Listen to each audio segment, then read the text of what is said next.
Welcome back. As you likely already know, even the best laid plans can be thwarted by a few common landmines that may be overlooked. Today, we're going to look at common mistakes people make with wills and how you can avoid them in a practical, low-stress way. And we're going to do it with a simple goal. By the end of this lesson, you'll have a short will check you can do today to ensure you aren't caught in some of the simplest landmines.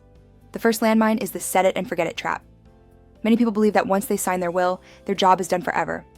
In reality, a major life change, like a marriage, a divorce, or the birth of a child, can dramatically alter how state law interprets your will. Imagine someone named Pat. Pat has a will. Pat feels good about it. It's signed, it's stored, and it names who gets what. Years later, Pat gets divorced, remarries, buys a new home, opens a new account, and a grandchild is born. Pat's will still stays the same. And this is where many wills quietly drift out of alignment with reality. So mistake number 1 is simply not updating your will. Goal number 1 for you: set a regular date to review your estate plan. It doesn't need to be in depth every time, but on a regular basis, maybe once a year for a New Year's resolution. Take a quick look at your life situations. Has anything changed? Have you acquired new assets you didn't plan for? Or have some of your assets been sold or given away?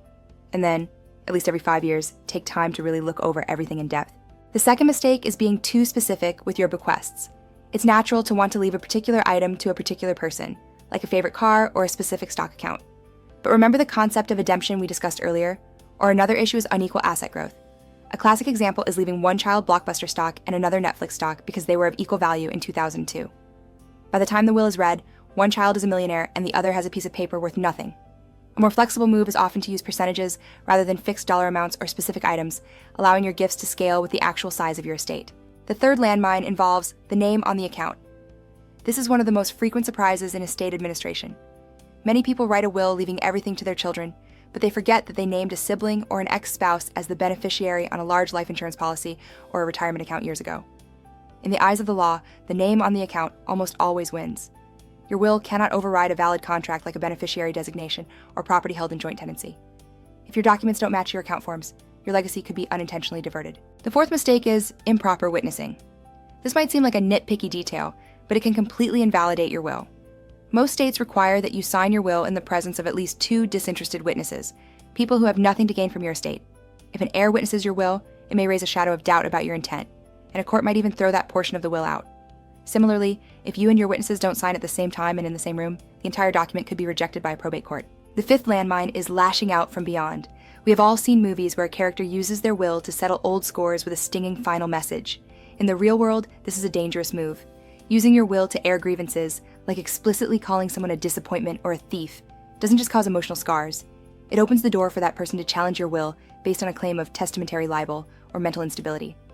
It could also create confusion, because the more you write, the more chance there is that a sentence gets interpreted in a way you didn't intend. The best approach is to keep your language factual, simple, and matter of fact. Clear instructions, clean language, no speeches, no score settling. If you want to disinherit someone, a short, clear statement that you are intentionally making no provision for them is much more legally secure than a lengthy explanation. The next mistake is the lost will problem. Even a perfect will is useless if your heirs can't find it. If you keep your original will in a highly secured location, like a safe deposit box that only you can access, it may be weeks or months before your family can get a court order to open it. If the original is missing, the court may presume you destroyed it with the intent to revoke it, and your estate could fall into the default rules of intestacy. The easiest win here is having a clear storage plan. That could mean a fire-resistant safe at home or another secure location. The important part is that your executor knows where the original is and knows how to access it. The next mistake is leaving your executor with little to no information. Even if someone finds the will, they still have to find the accounts, insurance information, and basic financial picture. This is where simple records help. Just a list may be enough, where your accounts are held and how to locate your key documents. And the last one is forgetting that an estate may need cash. Final expenses, taxes, and administrative costs may come due. If there isn't cash available, the executor may have to sell something, and that can create delays or choices you wouldn't have wanted them to make under pressure. So one useful reflection is, if my estate needed cash quickly, where could it come from? That's a pretty big list, but just having watched this video means you have already gained a massive advantage. You now know what to look out for, and you understand that clarity and factual language are your best friends. For a small, immediate step, set a reminder in your calendar to annually review your estate plans. You can look in the optional resource sections for some checklists to follow. If it has been more than 5 years, or if you've had a major life change since you drafted the document, make a note to review and update if necessary. For those who want to go deeper, We have a checklist in the resource section and other tools to help you verify that your plan is properly witnessed, safely stored, and aligned with your account designations. You're doing great work. Celebrate your hard work, and when you're ready, we'll learn more about how to properly review and execute your documents to make sure they are legally sound.